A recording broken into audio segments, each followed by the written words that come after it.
जय जगन्नाथ सांग मैंने आज मटर चोपारे गोटे बरा तैयारी करवा से मुझे मटर चोपा ताको भल भाव छड़े नहीं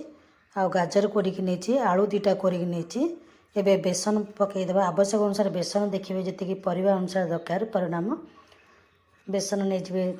ये तादे लुण टे पकईवा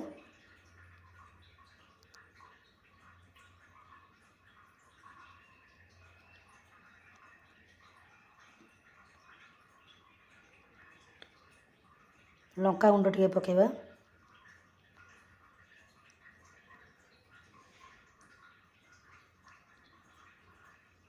तापर हल्दी गुंड टे पकईवा लंका हल्दी गुंड टे नेले तार कलरटा बहुत भल आसता है। हल्दी गुंड टे पकईवा आपको हल्का पानी देकरी बर्तमान पूरा मिक्स करवा अल्प पानी देकी प्रथम ताको काठुआ भाया गोलेबे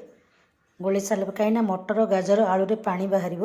लुण पड़गला से काठुआ आकार प्रथम गोले नहीं तादे जहाँ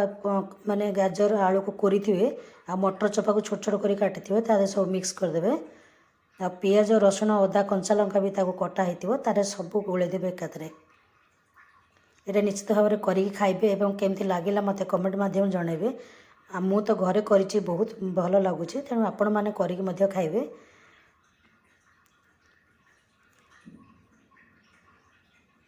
बर्तमान रसुण अदा कंचा लंका एवं पियाज को पकईदे या गोले की 2-3 मिनिट मात्र छाड़े बेसी समय छाड़बेनि नले मटर चोपा गाजर सब पानी बोहीकि पूरा पानी भाया हो बस आपको भल भाव पूरा तल ऊपर कर बेसन को पूरा मिक्स करदे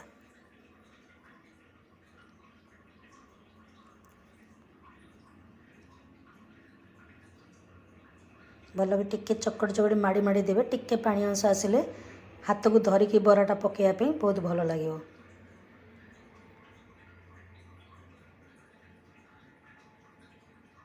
जदि देखिए अठा न धरला ताले आउ टिके बेसन गोलेकी ताको अठा परिमाण करदे यही भाया मुझे कर मुठा है भाया आपन बेसन गोलेकी ताको रखिए।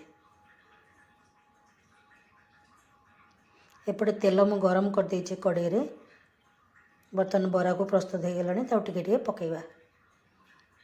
आपन छोट साइज पकुड़ी भाया भी पकई पारे बरा भाया भी पकई पारे। बर्तमान तेल ताती जाइछि बर्तमान पकईवा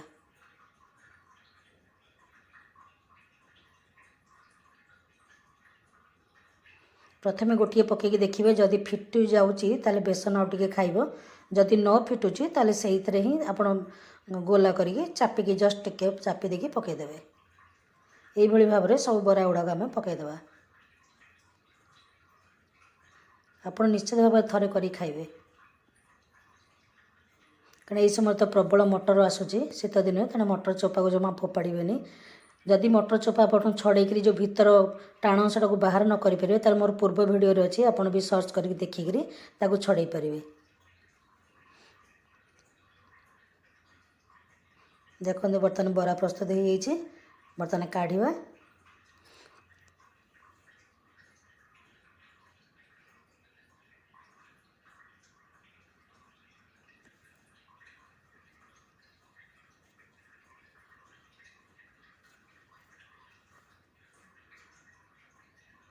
देखो केड़े सुंदर कलर देखा जाउछे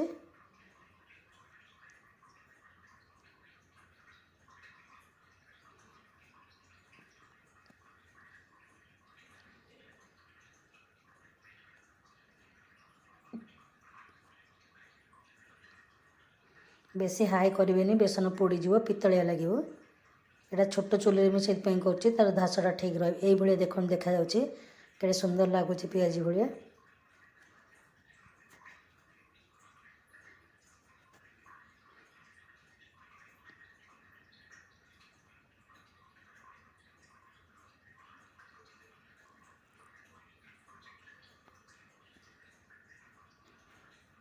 एबे देखो सब गुड़ाक सर्व करदे देखो केड़ा सुंदर कलर लगुच आ बहुत टेस्ट आपण मैंने चाहिए या भी तावारे बरा सेप्र करें जो मैंने कम तेल खाती से तावारे हल्का तेल बुलेक भी करें। Thank you. जो मैंने चाहिए तावारे मध्य एभली भाव में बरा करके खाईपर। देखो केड़े सुंदर कलर लगुच तावार एटा प्रस्तुत होती। Thank you.